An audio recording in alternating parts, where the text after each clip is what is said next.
Chapters, Devonshire Mall, signing books from 2 to 5, just hanging out and talking to people and exposing people to the new book. Well, let's talk about that new book. I've got it right here in front of me. And tell me a little bit about who's on the cover too, because this guy looks awfully familiar. That is Jacob, my brother. So myself and my brother are on the front cover.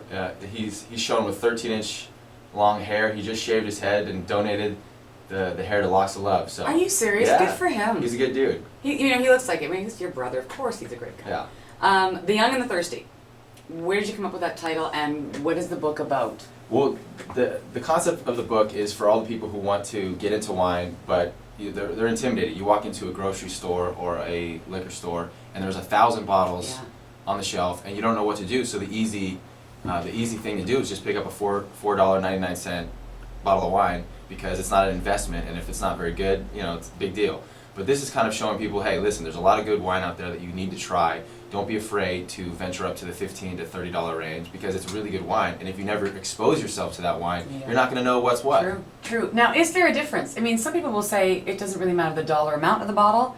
It's where it came from, how it was grown. Mm-hmm. Is that true? The dollar amount doesn't really matter. I mean, there's good wine that's $8. There's bad wine that's $50. But the thing is, we chose wines that are really good.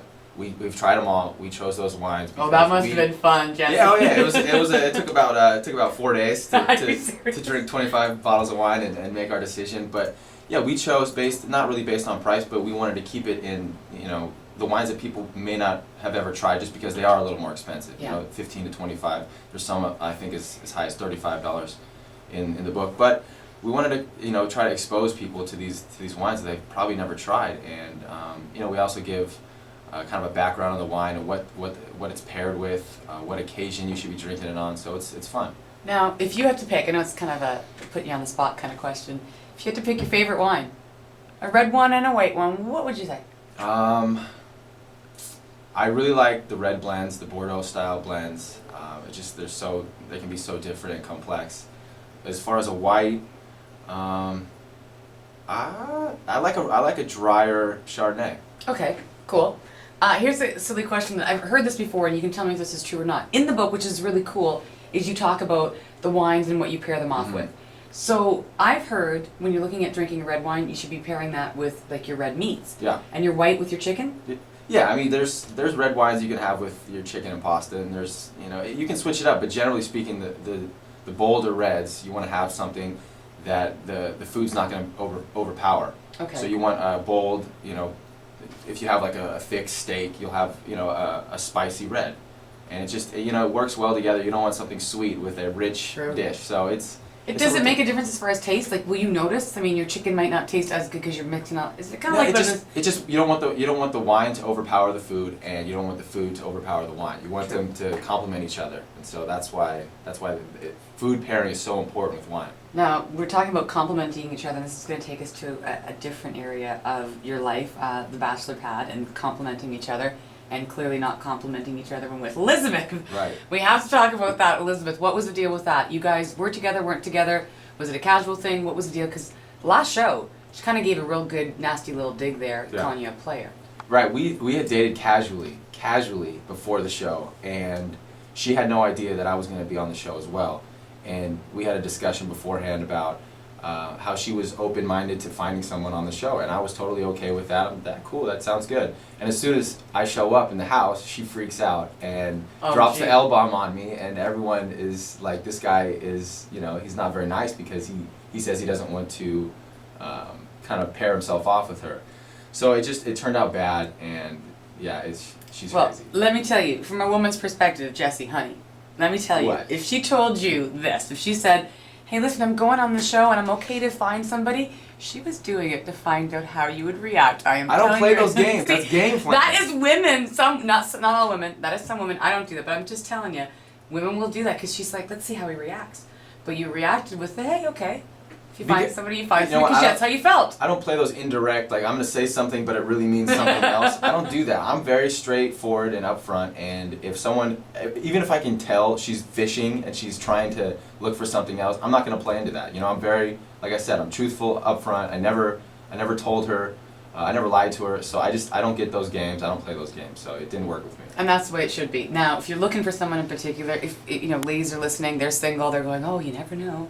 What does Jesse look for?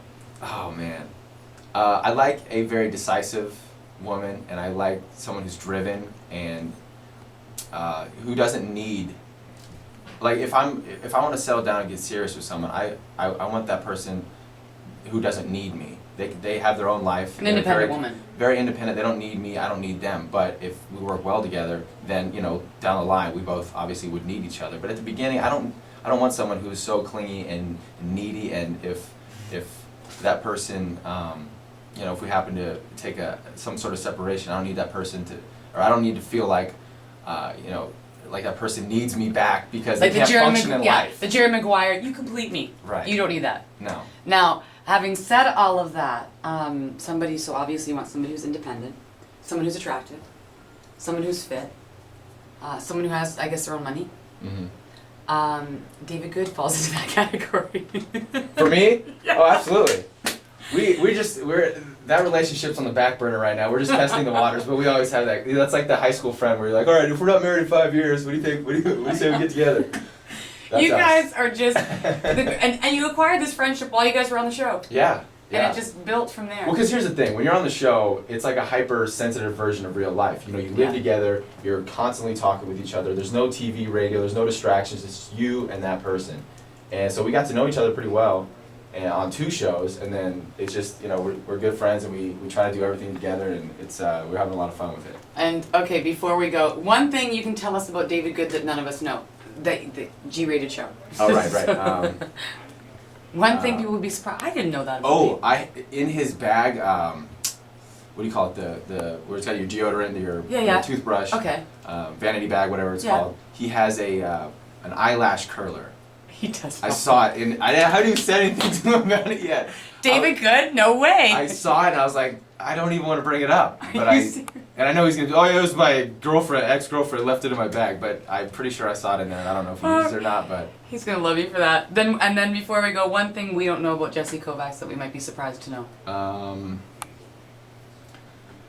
Oh man.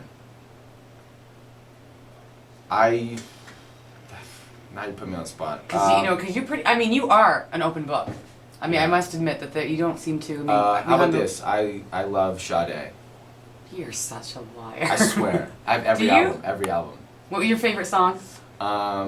Favorite song? Well, The Sweetest Taboo. I like No Ordinary Love. Oh, that's a gorgeous song. And then not her most recent album, but the one before. I think it's like the 3rd track. I can't remember the name of the song.